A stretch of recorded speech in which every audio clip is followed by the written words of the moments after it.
You can drop a story that shows parity about what their needs are. And then it also gives you the opportunity to reference what in your offer would resonate the most with the needs that they've outlined. And that's all within 5 minutes of getting on a potentially 30-minute call. So you got a ton of value and everything can point back to the main issue that they've told you. My name's Mike Lander, and you're listening to Higgle, the B2B Sales Club podcast, where we bring you actionable insights about sales RFPs, negotiations, and difficult procurement discussions from sales leaders, brand leaders, and procurement leaders.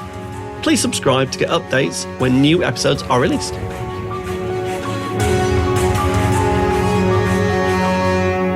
Stephen, thanks ever so much for joining me on Higgle, the B2B Sales Club podcast. It's great to have you. It's a pleasure to be here today. Thank you so much for having me. It looks like it's quite early where you are. Yes, it is about almost 5:30 where I'm at. Wow. Yeah. Now that's dedication to the cause. That's really dedication to the cause. I'm also a high-functioning morning person. I don't know where that came from, if that's a good or bad thing, but my brain is at its peak functions early in the morning. Yeah. No, very similar. I'm not quite as early as you, but I perform best in the morning. The afternoons, I get this kind of like this fog about 2:30, 3 o'clock. It's bad. Yeah, I usually go down for a nap around then because it's just like I'm not useful to people. Or I go for a walk with the dogs or I do something. Exactly, yeah. What kind of dogs do you have? So we've got 2 working Cocker Spaniels. They're not working as in they work, but the breed is a working Cocker Spaniel. Okay. So hopefully they won't disturb organization? Sorry? I said, are they part of your B2B organization since they're working? It'd be a lot. Yeah, they just don't get paid. Yeah, exactly.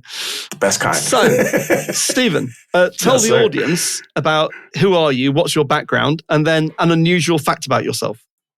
Sure. Once again, thank you so much for having me today. I'm Stephen Steers. I am a native of New York City. I am a sales consultant who created a method I like to call ContextSelling. I play inside of the sales call, which I think we're going to jump into today. And I chose this area because the sales call is the lobby to your business. And so if your lobby isn't clean, if it isn't a nice experience, people aren't going to want to come back or spend any actual time there or tell other people about it. So I've worked within the neighborhood of about 1,000 companies from over 35 different countries, including places like Google, Nike, HEC Paris, Stanford Business School, and others. Some really cool names on my roster there, but more than anything else, I enjoy what I do because it helps people put a skill set that they thought was beyond them to use in a way that can feel a little more comfortable. And as one of my mentors likes to say, if it feels like you're selling, you're doing it wrong. So we're working hard to help people feel a little more comfortable. I couldn't agree more. If you feel like you're selling, you're doing it wrong. If you feel like you're building relationships, you're doing it right. That's it. Right? If we can work together today, amazing. If we can't, okay. Maybe there's people who can help you. We can help each other with. But interesting fact, I was in a Beyonce music video. No! Really? Yeah, I was indeed. It's called Party. I think if you could find it on YouTube. And I think at about 1 minute and 4 seconds, if you look to the top right of the screen, you'll see this guy with an afro and large sunglasses for 1/4 of a second. That's me. So I have 14 plus more minutes left in my 15 minutes of fame. So if sales doesn't work out, we still got something to work off of. Just out of interest, how did you get into a Beyonce video? What happened? Yeah, a complete lark for sure. This is, what year is this? This is probably 12 or so years ago. And I'm from New York City. So I worked in this very she, as what you might call Ponzi fashion house in New York. And in comes this gentleman. I could tell he was hitting on me. And I was like, this is a little weird. So he's like, hey, I really like your style. Do you want to be in Beyonce's next music video? And I was just like, what a line. And I was like, that can't be true. And again, I'm not gay or anything, but I was like, that's such a ridiculous thing for somebody to say. I was so caught so off guard. I was like, you know what? Yeah, you take my number. You text me about that Beyonce music video. Yeah, you go ahead and do that. Exactly. 4 hours later, I get on break and I go into the office to get my lunch or whatever. And I was like, hey, check out this line this guy dropped on me today. He said, I'm going to be in Beyonce's music video. And they're like, oh yeah, that's Solange's stylist. So if he asked you, you're going to be in it. I'm going to be in it. Wow. And I was like, what? And then sure enough, about a week later, I get a text message to meet at the Sheraton Hotel on Canal Street. And there were a couple other my coworkers there, and we got driven out to a trailer park in New Jersey. And which is quite scary, probably, thinking, where are we going? It was during the day, though. It was during the day, which was helpful. That's good. Okay, that's good. So I could see anybody approaching. But yeah, I was in a video, and it's just completely ridiculous. Got to meet Solange, waved at Beyoncé, saw Kelly Rowland and all that. I'm not big on celebrities, but what a ridiculous thing. So like, I had to do it. You know why? Because I needed to tell you on this podcast. That's exactly correct. It was all waiting to tell me on this podcast. Correct. That's it. Brilliant. So, Stephen, we're going to talk today about discovery calls. So, obviously, people in the audience, a lot of my people that listen to my podcast are founders, CEOs of entrepreneurial companies, lots of marketing agencies that I've got, and lots of people that are basically selling. They've got to hit targets, and they've got to build new relationships with new people that eventually, hopefully, will turn into maybe some business, or maybe not. Yeah. So we're going to talk about the discovery call. So first of all, kind of, what is it? How do you, first of all, get to a discovery call? Because you've got to have actually booked a meeting with someone to get a discovery call. And then why is it so important? Just free form, off you go. Okay, so getting a discovery call it means you need to have a value proposition that resonates with your ideal client profile. In essence, whoever you want to sell whatever you sell to, you need to create some compelling action or thought process that invites somebody to take some action. One of the ways that I think works really well, just for me personally, is either speaking on a stage or going from a webinar and inviting people into the experience by giving them some value first. Exactly. So really fast about that, I think. Or speaking on a podcast. Speaking on a podcast. Sure, yeah. Exactly, right? There's a couple different ways I think about this. I'm going in a pigeonhole here, or a rabbit hole. Sorry, it's a little early. But as an example, I read this framework called 7-4-11. Have you heard of it, Mike? No. Okay. I'm always learning something new. So this is my learning something new for the day. It says that someone needs to spend 7 hours with you across 4 different platforms, and you need to make at least 11 touches for you to get a meeting or convert them into some type of activity. Now that really resonates. That I definitely relate to that. And it's very true. Very, very, very true. Right? It's know, like, and trust. So in that 7-hour period, for those who are listening, if you're like, I don't want to be on a podcast, think about that. If you create podcasts, right? People like Mike are generous enough to share some time with you and allow you to talk your talk. Think about the fact that anybody who's looking for you, especially if you're in like a more consultative type of field, you can build a lot of trust by seeing how you think and the value you put out in a podcast. And that's 5, 6, 7 podcasts. If you wrote a book, do you have blog posts? Just having these different things is a great way to put stuff out there that agitates your clientele to then bring them towards you or create asks, right? You got to tell people what to do if you're going to book a call. So once you have a call, right, in whatever way you get one, the most important call is the discovery call. It's the fit call. Is this something that we can do together, or should I point you in another direction? It's all about, hey, this is what we do. This is how we could potentially help, and understanding and uncovering what the needs are of your prospect. I think it's the most important call in your business because it's more about qualifying people out of your potential services than qualifying people in for your services.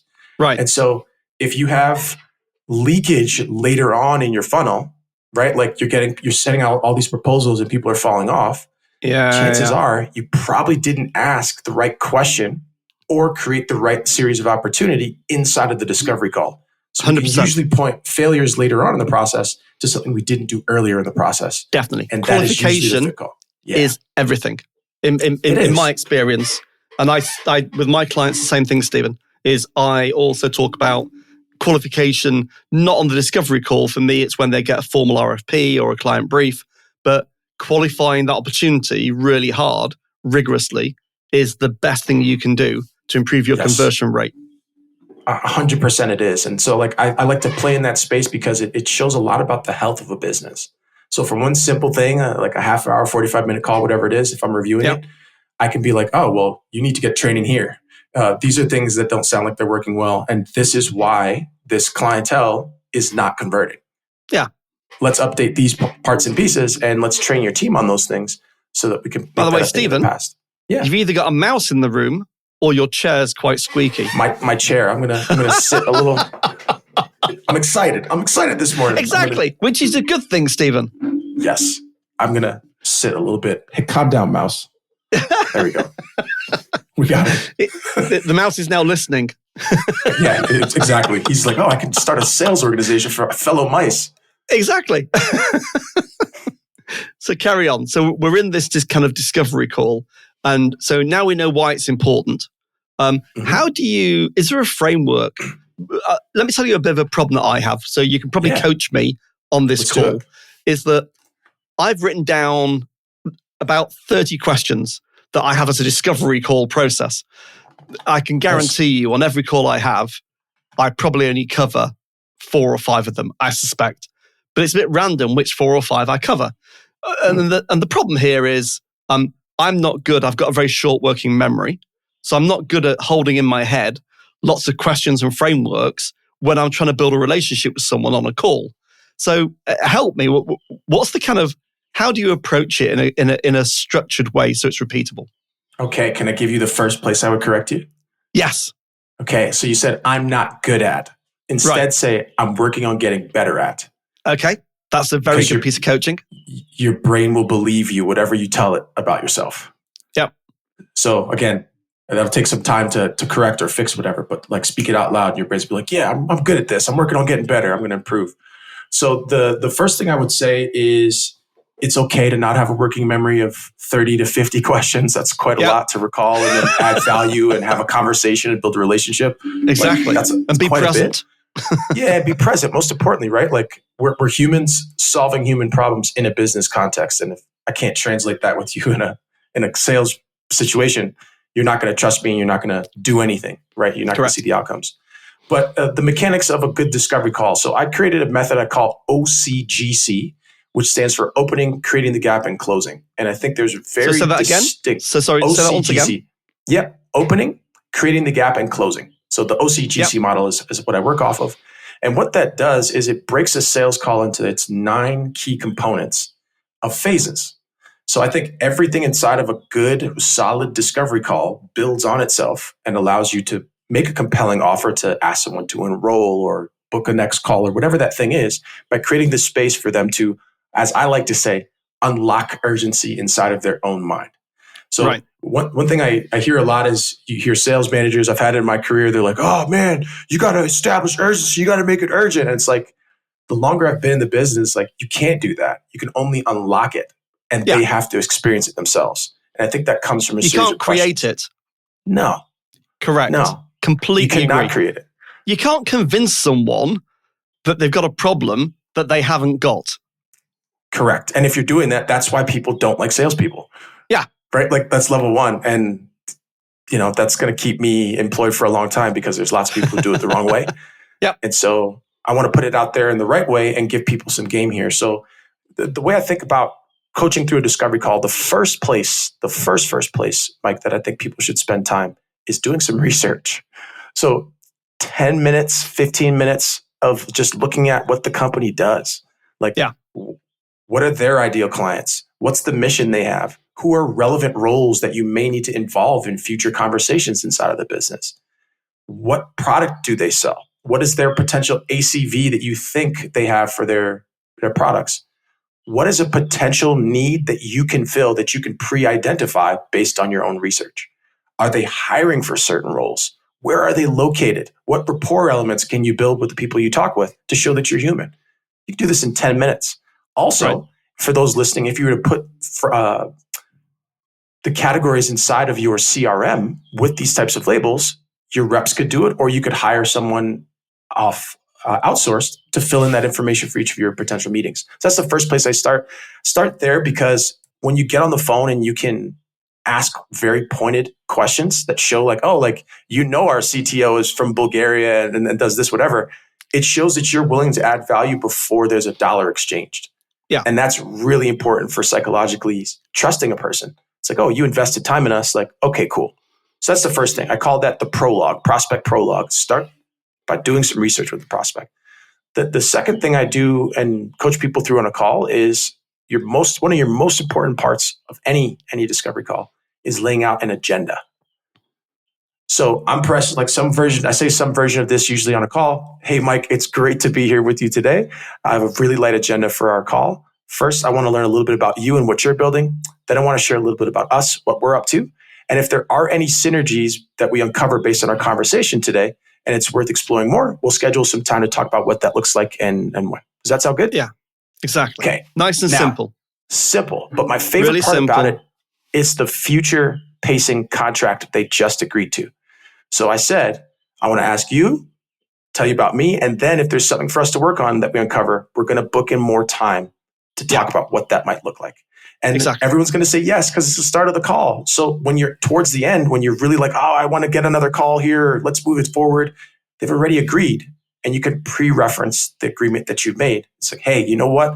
You remember how we talked about at the beginning of the call, if there were some things we could work on together? Turns out there are. Here's what I recommend we do next. And it's just nicer and it doesn't feel like you're selling, most importantly. It's not gross.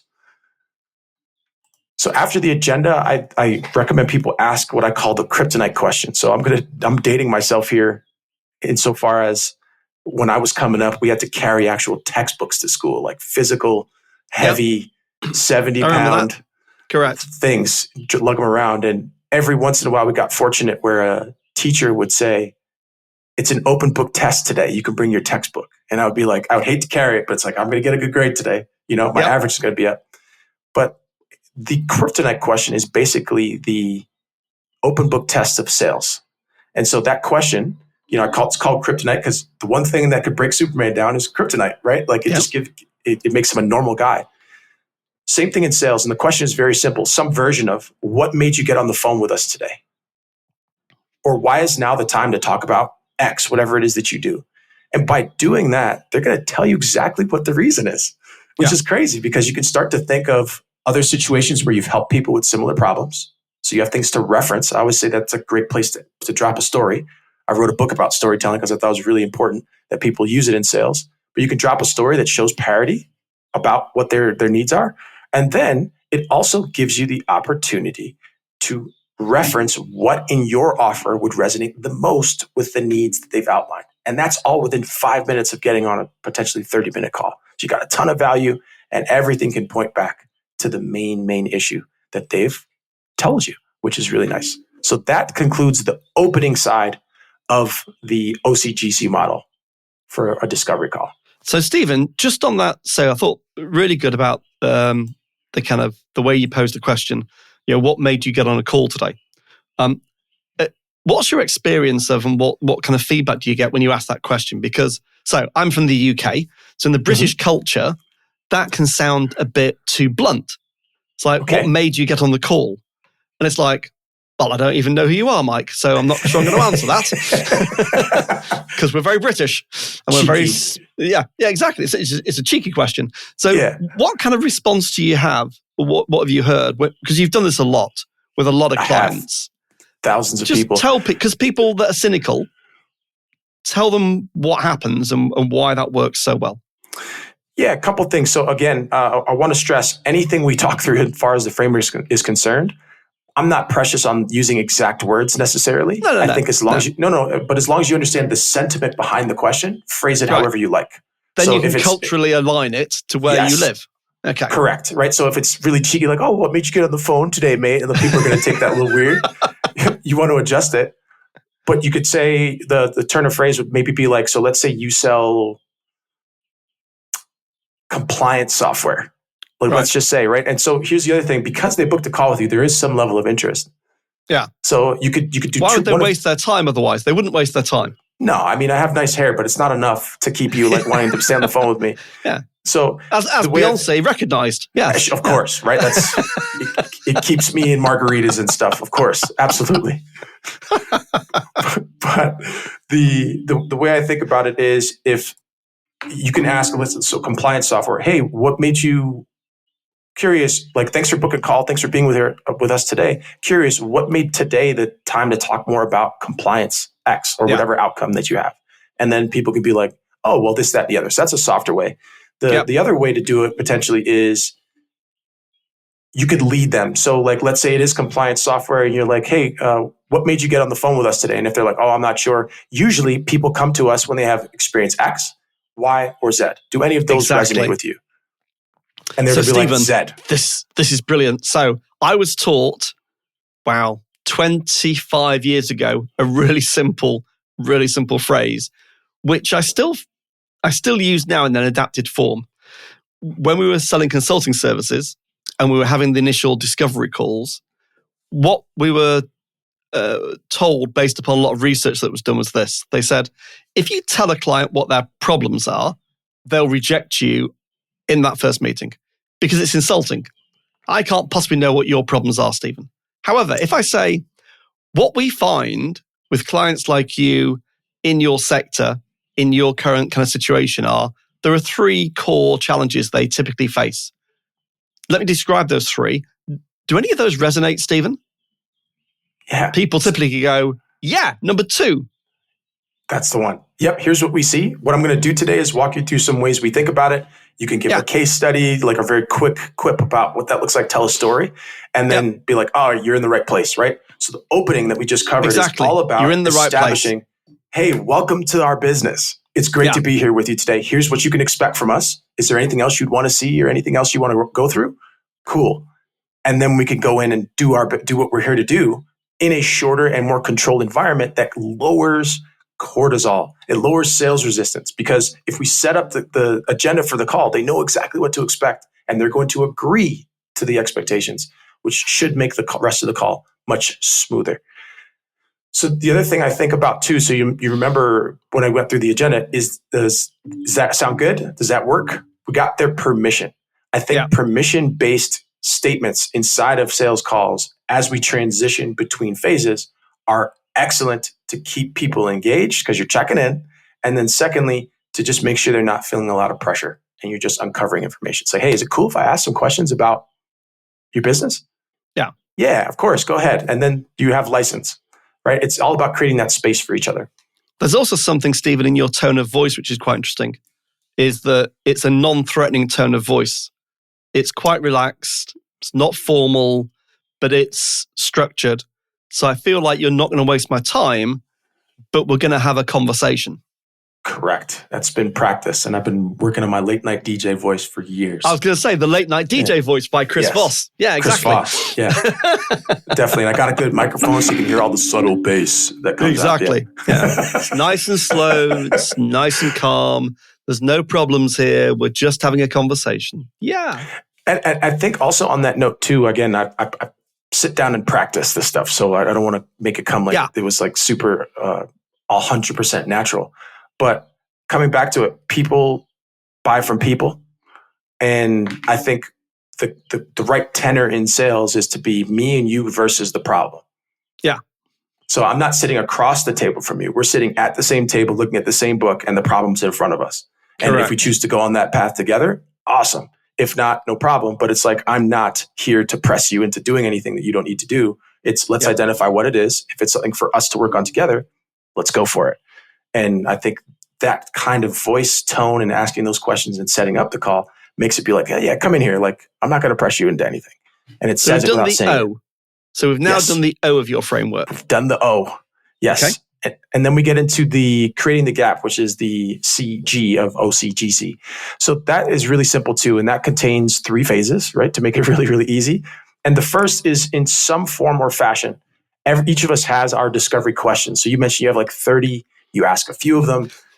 I would bucket those into certain categories. And the first one is, where do you want to go? What's the big idealized state of your business or otherwise?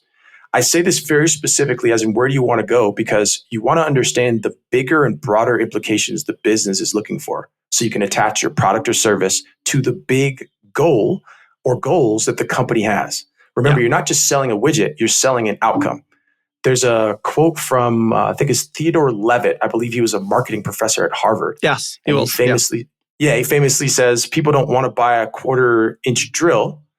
They want to buy a 1/4-inch hole. And Correct. Sorry for the imperial measurement reference. It's a little early. Maybe it's a 2 millimeter. Probably is 2 millimeters. Yeah. It probably is 2 millimeters in Europe. Yeah, exactly. But they want the outcome that whatever your product, service, widget helps them have, that's the thing they want to buy. They don't care what the vehicle is to get them there. And you need to outline what the outcome is. So understand the big picture of where they want to go. Once you understand that, we got them to this potentially higher emotional space because they're thinking about the idealized future. We then want to pull them back to reality with where are you now?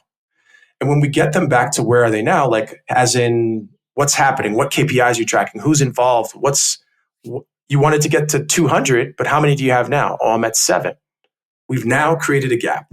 And inside of that gap is where we can start to position our products or services in reference to the space that they want to fill or create with their business. So after we get a good picture of where they are now, this is kind of your generalized discovery questions that would be kind of on your script. I recommend like 5 to 7 usually in this section that are really pertinent to what your model can create. And then finally, we want to ask them specifically, what's in the way? Why don't you have that? Like, what have you tried so far? And how long have you had these types of problems? And from there, we're going to start to be able to quantify how much that problem may be costing them, the cost of inaction, just from all these bits of information. And my favorite part about this, I learned from a guy, Tom Hopkins, who's an OG in the sales space. If you don't know him, he's famous for selling a house a day at the age of about 26 in California. A day? 365 houses in 1 year in his 20s. Whoa. Check him out. He's a beast. He's got tons of different scripts. He's like broken it down into, I think it's The Art of Selling is one of his books. Very good book. What's his name? And Tom Hopkins. Okay. Really good book. But one thing he says is if the prospect says it, it's true. Right? So we want to ask and create and unlock urgency by asking questions that get the prospect to give us the information we need to make a recommendation or a determination about where they are. We don't want to be pushing widgets or services or anything until we've got a clear understanding of, hey, here's why I'm offering X. That's a really, really key distinction. And then you get people bought in on those types of things. So Stephen, where do you... Yeah. So we're in the middle bit. We're in closing the gap. We're going to get to the C in a second. Where do you bring... So one of the things I was taught in consultative selling was you've got to add value in terms of insights. You've got to try and bring something to the conversation that they either didn't know or suspected but weren't sure about, or something really, really new that kind of knocks them off guard. A, do you think that's a good idea? And B, if it is, where do you bring it in? Okay, great question. And I'm going to give you a consultant's answer. And I'm going to say Excellent. It depends. It depends. It depends. It depends, exactly. It certainly depends. So in my 2 cents and the kind of the way I adjust the framework, so we just got done with the creating the gap. As soon as we create the gap, I then like to tell people to summarize the needs that they've uncovered. So, hey, it sounds like you really want X, but Y is missing. It sounds like you've tried B and haven't been able to work. And it looks like your biggest goal is to get to here. Is that correct? And then we get them to say, yes, or did I miss anything? And they'll correct you. And the key part to that, before we get into adding any value, is they've agreed that this is the problems that they have. So there's a clear understanding that, hey, you've been listening. You understand my needs. And from there, then we can start to add some value. So after we've got that summary, what I recommend people do is go through a case study. For example, how it would be like, you need those 3 things, blah, blah, blah. And you'd be like, hey, so based on what you shared here, we've actually worked with a number of different companies in your same position. Can I walk you through one of the ways we've been able to help them achieve similar goals? And they'll say, yes. So that's where you can run through your case study and add value and mix up a little bit of secret sauce in there. I wouldn't say too much. Yeah. And the other reason I say it depends is some people are a 1-call close. They do a 45-minute walkthrough. Some people are a 2-call close. So I would say, depending on which way you do it, you're going to want to then make a shift after you summarize needs. I typically recommend a 2-call close. It builds a little bit more trust and then gives some people it gives you a chance to weed people out. And then you're not like trying to hustle them with getting something done today. I find it's a little pressurized in a lot of situations. Again, depending on your model. But I'd like to share that value as in going through a potential case study that gets them to similar outcomes or results, and then asking them if that's something they want for their business, which solves the objection of, is this going to work for me? So I think that I want to say this the right way, especially in consultative selling, especially for consultants, one of the problems people have is they turn their sales calls into consulting calls. So we want to be very careful about not just dropping all this extra value. Again, put some in that's relevant if you can, but I would err on the side of less, because now it becomes this free consulting call and it doesn't necessarily build you into being the person that can solve their problem because you're giving away too much. So I think by erring on the side of less, going through a case study and asking if that's something they want to, then you can have them be interested enough in a second step where you can outline more of the situation and circumstance and then potentially create a plan, as some people might do on their second or strategy call. Okay, very good. Now, we're at the final C part. We are in the final C part, right? So that started with summarizing, right? Getting clear on what things are, telling that story around it. And then after that, we can then create our offer. We can share our offer, right? So after they said, hey, yes, those are my problems. We share a case study. Hey, is that something you want to see too? Great. We smashed two different objections there. Is there a fit for this? And is this going to work? We've already covered those two things. They agree that they're there. And now we walk through our offer and we share all of the value up front. We say, hey, so based on what you said here, here's why I recommend this particular program or this particular situation. It's going to help. You mentioned X was a big need. We built out this framework and this coaching methodology that's going to help you do X. When we've implemented it in companies like yours, it's increased conversion rates by as much as 25%. Right. We do this. We include these tools and frameworks. We include scheduled office hours. I'm going to give you 4 Jimi Hendrix original pressing records. Whatever that package is, outline it and then ask them, does that sound like it would work for what your needs are? And then they're bought in on the offer and they say yes, or they say no, or here's what I'd like to see instead. And then once we've gotten to some parity there, then it all comes down to potentially talking through a price or whatever that looks like for your business. Now, the next and probably biggest place I see a lot of people mess up, I read this stat and it broke my heart actually. It says that 48% of sales calls end without an attempt to close the sale. Right. Yeah. Right? Which is just heartbreaking. Yeah. And again, closing the sale could mean two things. It could mean like, hey, give me your credit card number. Let's get started. Or it could mean like, hey, let's book another step. Let's book another meeting. Whatever that is. Exactly. Right? So correct. 48%, that's almost half of calls that exist in sales are not moving towards any next step, which is mind-boggling. And so the acronym I learned it under was... especially Stephen, given it's rare to get a call with a prospect anyway. It's really hard to get to that point of, it's real work. So to waste it, a bit like the Glengarry leads from Glenn Ross, which an amazing Jack sales Lemmon. film. Yeah, that's a great amazing. Movie. Brass Balls. Yeah, that was a great movie. Exactly. Yeah. But I think the acronym I learned it under is called BAM FAM. So book a meeting from a meeting. If you're on a call with a prospect, I always tell anybody I work with, the only place you have any control in a sale is on the phone. Yeah. Period. If they're on the phone with you, they are a live fish on, and you should set every single bit of expectations you can while you have them on. Yeah. Booking your next step while you're on the phone with the people assures at least that you have a next step. And here's the other way I use this. Not only do I want to advance the sale and potentially close them and or open the door for them to work together with me, this is a place to qualify people out. This is another test. So if a person will not book a call, that means they are potentially not your ideal client because the timing's not right. They haven't got a problem right now that you can solve. That can absolutely be the case too. And it's totally okay if they won't. But again, if they won't, then that potentially means they're not an idealized fit. So I learned this framework from a guy named Dean Jackson. I think he runs ilovemarketing.com. He's got a lot of gems, worth a newsletter subscribe for sure. And he has a framework he calls the 5-star client framework. And it goes like this. The first is a willingness to engage with you. The second is they're friendly and cooperative rather than challenging you at every turn. The third is they know what they want, or they might know what they don't want, which is kind of the same thing, but slightly different, two sides of the same coin. The fourth is they're ready to get it. So like right now is a potential thing that's on the table for them. Timing's right. Yeah. Timing's right. And then the fifth one is a prospect wants your help rather than just anybody's help. Exactly. So when I think about booking a call, that's a willingness to engage, right? They've demonstrated to like, hey, let's have a conversation. The second is if they're friendly and cooperative, they're going to follow our process. They're going to follow our recommendations.